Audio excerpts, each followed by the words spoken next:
E para falar sobre essa data tão importante que a gente acabou de acompanhar na reportagem, a gente recebe hoje o juiz de direito Marco Adriano Fonseca, do Tribunal de Justiça do Maranhão. Seja bem-vindo, doutor. Obrigado pelo programa e também um bom dia aos nossos telespectadores. Certo. Doutor, hoje é dia 20, né? Primeira vez que esse feriado é oficializado, né, como nacional. Na sua opinião, qual a importância dessa decisão para o combate ao racismo aqui no Brasil? É muito importante a data de Zumbi dos Palmares e da Consciência Negra justamente para que a sociedade reflita sobre as contribuições da população negra no processo civilizatório brasileiro.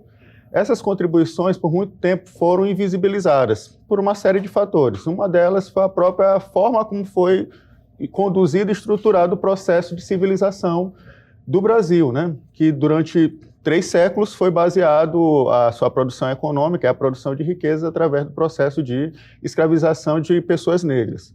Então, nessa perspectiva, construiu-se um imaginário de que a pessoa negra, assumir-se negro, traria consigo aspectos negativos. Então, essa data da consciência negra visibiliza um grande protagonista da história do Brasil, que foi Zumbi dos Palmares, se visibiliza também uma comunidade étnica, que são os povos quilombolas, que permanecem até hoje, nos tempos contemporâneos, resistindo e sustentando a sua cultura, o seu modo de viver, o seu modo de pensar, e traz para a população brasileira como um todo outros significados, como, por exemplo, a importância de se identificar como negro para acessar políticas públicas. E como o Tribunal de Justiça tem utilizado essa data para promover conversas e ações e também melhorar, né, diminuir aí a desigualdade racial?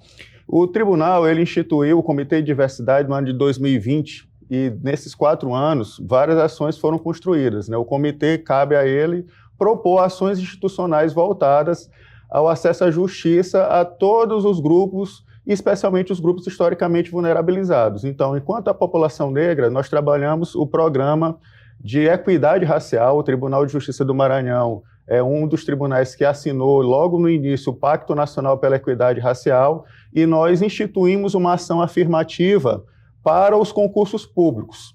A primeira delas é a dispensa da nota de corte classificatória, bastando que o candidato negro e também as pessoas com deficiência obtenham a nota mínima na prova objetiva.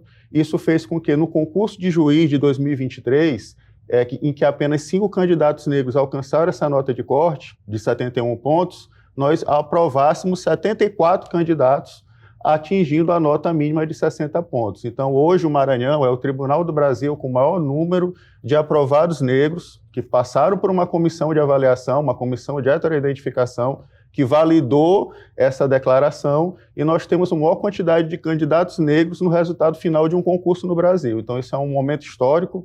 De 48 juízes nomeados de 2023 e 2024, nós temos 12 candidatos negros. Isso faz com que o Maranhão seja um dos tribunais com o maior percentual de juízes negros do Brasil, e isso reflete justamente na perspectiva daquilo que a sociedade imagina sobre o que é o ser juiz, ser juíza, né? Então você traz a imagem para dentro da instituição daquilo que é a composição da sociedade, já que o Maranhão é o 2º estado com a maior população negra e é o 2º estado também com a maior população quilombola. Então, além das cotas raciais, além dessa ação afirmativa da dispensa de nota de corte, nós temos um programa voltado a diálogos, escutas e produção intelectual, que é o programa Escutatórias das Mulheres Negras no Poder Judiciário do Maranhão. Esse programa ele foi vencedor do 3º lugar do Prêmio Nacional de Equidade Racial, recebido agora no início de novembro, e dentro desse programa foi realizada a exposição sobre a história de Maria Firmina dos Reis, que no ano passado nós sagramos vencedores do Prêmio de Memória do Poder Judiciário, que é um prêmio instituído pelo Conselho Nacional de Justiça. Então, nós entendemos que o Poder Judiciário do Maranhão, a partir dessas iniciativas e de outras, né, como mutirões de atendimentos que já estão sendo estruturados para povos e comunidades quilombolas, isso faz com que o Tribunal de Justiça do Maranhão esteja aí na vanguarda desse significado Não apenas para o mês de novembro, mas sendo uma ação contínua durante todo o ano. São diversas ações. Agora, mesmo com essas ações, com o propósito de colocar pessoas negras em evidência, a gente sabe que o racismo estrutural ainda é uma realidade. Queria que o senhor falasse um pouco mais sobre a questão do racismo estrutural e também como que a gente pode combater esse tipo de discriminação na sociedade. Perfeito. Como nós falávamos no início, a forma como foi estruturada a composição da sociedade brasileira, num momento histórico e um momento relevante, mais de 3 séculos, foi baseada justamente na visibilidade negativa da pessoa negra. No primeiro momento, sequer como ser humano, era como mercadoria. E o Maranhão foi o terceiro estado, né? Nós éramos a terceira maior potência econômica do Brasil, recebemos grande contingente de população negra, que até hoje está, de certo modo, situado em territórios regionalizados, como a Baixada Maranhense, né? Você percebe um predomínio dessa população negra na Baixada, e aí você tem que começar a fazer a leitura de que os indicadores sociais negativos dessa região também são reflexo dessa perspectiva negativa projetada acerca da população negra, né? Então, há um débito de atenção, há um déficit de políticas públicas, e isso que evidencia a configuração do denominado racismo estrutural. Então, onde os indicadores sociais são menores, de baixos índices, justamente fazendo o recorte racial da população, você vai identificar o predomínio de pessoas negras e, em contramão, onde há desenvolvimento econômico, há uma tendência de não haver pessoas negras ocupando essas posições de, digamos assim, de privilégios, né? Então, nesse sentido, é importante que a sociedade tenha essa leitura. Então, as datas durante o ano evidenciam isso. Devemos debater o enfrentamento ao racismo como uma política pública, como uma necessidade de isso estar disperso, né, em todos os eixos, seja no eixo de educação, que nós temos grandes intelectuais negros no Brasil, seja no eixo da saúde, evidenciando aqui, fazendo reverência ao médico quilombola, ao doutor quilombola, professor Luizão, que é um dos primeiros médicos do Maranhão e foi fundador do Centro de Cultura Negra.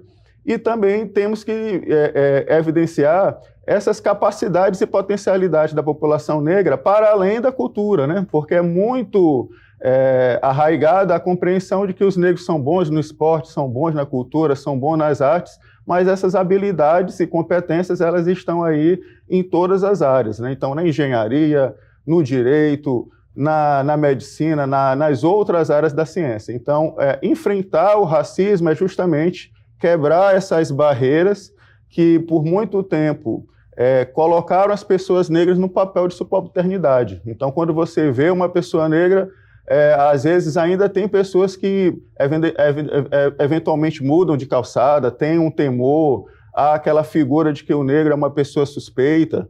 Então, isso deve ser desconstruído desse nosso imaginário, que foi uma construção cultural que nos foi imposta, de certo modo, mas para além de pensarmos sobre imposições, pensarmos sobre novas ações, né, sobre o protagonismo. Então, esse período de novembro ele é uma oportunidade muito significativa para nós evidenciarmos à população mais jovem justamente quem são esses protagonistas que construíram a história do Brasil e em que medida nós, que estamos hoje vivendo, podemos contribuir para a melhoria dos indicadores sociais e econômicos para todos e, logicamente, isso impacta decisivamente a população negra, que é aquela que está mais vulnerabilizada. Para finalizar a nossa conversa, tem alguma mensagem que o senhor gostaria de deixar para a população maranhense, especialmente para a população negra, neste primeiro dia de consciência negra, reconhecido, né, como feriado nacional? Parabenizar a todos os maranhenses, todos os brasileiros, a toda a população negra que diariamente constrói as nossas cidades, que diariamente constrói, consolida nosso processo civilizatório, mas especialmente os mais jovens, para que acreditem no seu potencial, acreditem nas suas capacidades. A sociedade ela está num processo de evolução e, nessa medida, para você que integra a juventude maranhense, busque na educação, que é o processo emancipatório, justamente novas oportunidades para desenvolvimento, novas oportunidades para alcançar aquilo que você sonha. A gente só pode sonhar aquilo que a gente vê. Então, ter mais pessoas negras nos espaços de poder evidencia também essa possibilidade de que você um dia esteja no Poder Judiciário, no Poder Legislativo, no Poder Executivo, como um médico, como um professor, aquele profissional que você queira ser. E, justamente, o Dia da Consciência Negra é esse momento para que façamos reflexões sobre os aspectos positivos que integram a população negra do nosso país. Muito bom. Obrigada, doutor. Obrigado. Obrigado. Seja muito bem-vindo mais uma vez e até a próxima. Obrigado.